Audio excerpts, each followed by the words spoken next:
আমরা কিন্তু পেঁয়াজ ছাড়াও রান্না করি। অনেক তরকারি আছে যা পেঁয়াজ ছাড়াই করা হয়।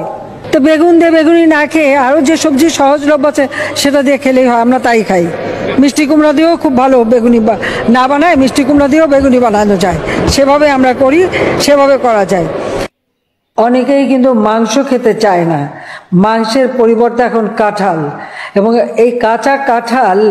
রমজান আছে কিন্তু আপা নাই, রেসিপি আছে কিন্তু সেই মানুষটা নাই। যার কথা বলছি আমাদের প্রিয় সাবেক প্রধানমন্ত্রীর যে নতুন নতুন রেসিপি দিয়েছিলেন গত রমজানে। সামনে যেহেতু রমজান আসছে, এই রেসিপিগুলো আপনি কাজে লাগাতে পারেন। চলুন সে কি রেসিপি দিয়েছিলেন রমজান উপলক্ষে। সামনে যেহেতু রমজান আমাদের সকলে জানা দরকার এবং সেগুলো বানানো শেখাও দরকার। তো চলুন আগে শুনি, ধৈর্য সহকারে ভিডিওটি দেখবেন, তারপর বাকি কথা বলবো ইনশাল্লাহ। আমরা কিন্তু পেঁয়াজ ছাড়াও রান্না করি। অনেক তরকারি আছে যা পেঁয়াজ ছাড়াই করা হয়। তো বেগুন দিয়ে বেগুনি না খেয়ে আরও যে সবজি সহজলভ্য আছে সেটা দিয়ে খেলেই হয়, আমরা তাই খাই। মিষ্টি কুমড়া দিয়েও খুব ভালো বেগুনি না বানায়, মিষ্টি কুমড়া দিয়েও বেগুনি বানানো যায়, সেভাবে আমরা করি, সেভাবে করা যায়। অনেকেই কিন্তু মাংস খেতে চায় না, মাংসের পরিবর্তে এখন কাঁঠাল, এবং এই কাঁচা কাঁঠাল, এই কাঁঠালের কাবাব হয়, কাঁঠালের বার্গার হয়। আমরা যদি 12 মাসই কাঁঠাল উৎপাদন করতে পারি, মাংসের পরিবর্তে কাঁঠালটা আমি কিন্তু করি আমাদের বাড়িতে।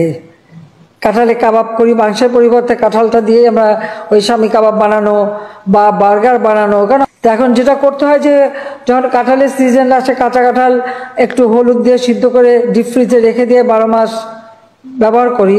কাজে একটা জিনিস যেটাকে আমাদের জাতীয় ফল হিসেবে জাতির পিতা দিয়ে গেছে, কিন্তু কিছু ফেলা যায় না। বর্ষাকালে খুব স্বাভাবিক, বর্ষাকালে তো আর কাঁচামরিচের খেতে কিন্তু কেউ মরিচ তুলতে যেতে পারে না। সবাইকে আহ্বান করবো এখন থেকে কাঁচামরিচ কিনে রোদে শুকায় রেখে দেন। বর্ষাকালে যখন দাম বাড়বে ওটা কিছু একটু পানিতে রাখলে কিন্তু আবার তাজা হয়ে যায়, আবার রান্না করে খাওয়া যায়। সহজ বুদ্ধি, আমি তো এটাই বলি। যেগুলি শুকায় রেখে দেন। টমেটো, অতিরিক্ত টমেটো হয়েছে বলছে কি করবো, আমরা রোদে শুকায় রেখে দেন। পেঁয়াজেরও তাই, যখন উৎপাদন বেড়েছে পেঁয়াজ সংরক্ষণের ব্যবস্থা, রোদে শুকায় রেখে দেন। ঠিক আছে, এরপরে যখন ডিম বেশি পাবেন সিদ্ধ করে ফ্রিজে রেখে দেবেন, বহুদিন থাকবে, সহসা নষ্ট হবে না। সবকিছু বিকল্প ব্যবস্থা আছে।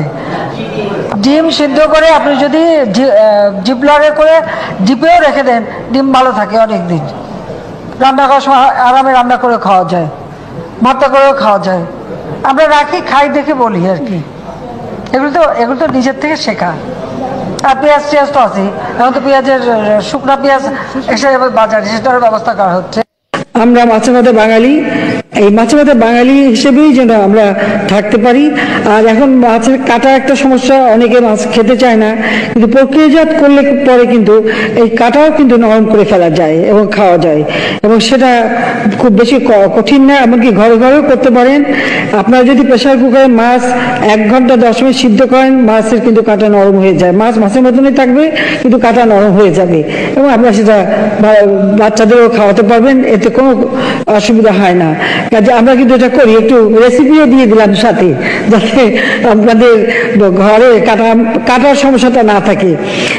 বিশেষ করে ইলিশ মাছ একটু বেশি সময় লাগে, সমুদ্রের মাছ, আর অন্য মাছ আরো কম সময় হয়ে যায়। যাই হোক দর্শক, রেসিপিগুলোর কথা শুনতে পারলেন। সামনে রমজানও আসছে, কিন্তু নতুন রেসিপি দেওয়ার মতন সেই মানুষটা আজকে নেই। যাই হোক দর্শক, যদি এই রেসিপিগুলোর বিষয়টা শুনে যদি আপনার ভালো লাগে বা আনন্দ লাগে, বা আপনি কমফোর্ট ফিল মনে করেন যে আপনি এই রেসিপিগুলো বানাতে পারবেন, অবশ্যই কমেন্ট করে জানাবেন। এবং কার কোন রেসিপিটা ভালো লেগেছে তাও অবশ্যই কমেন্ট করে জানাবেন। তো সম্পূর্ণ ভিডিওটি কন্টিনিউ করার জন্য আপনাকে অসংখ্য ধন্যবাদ। তো সবাই ভালো থাকবেন, সুস্থ থাকবেন। আসসালামু আলাইকুম ওয়া রাহমাতুল্লাহি ওয়া বারাকাতুহু।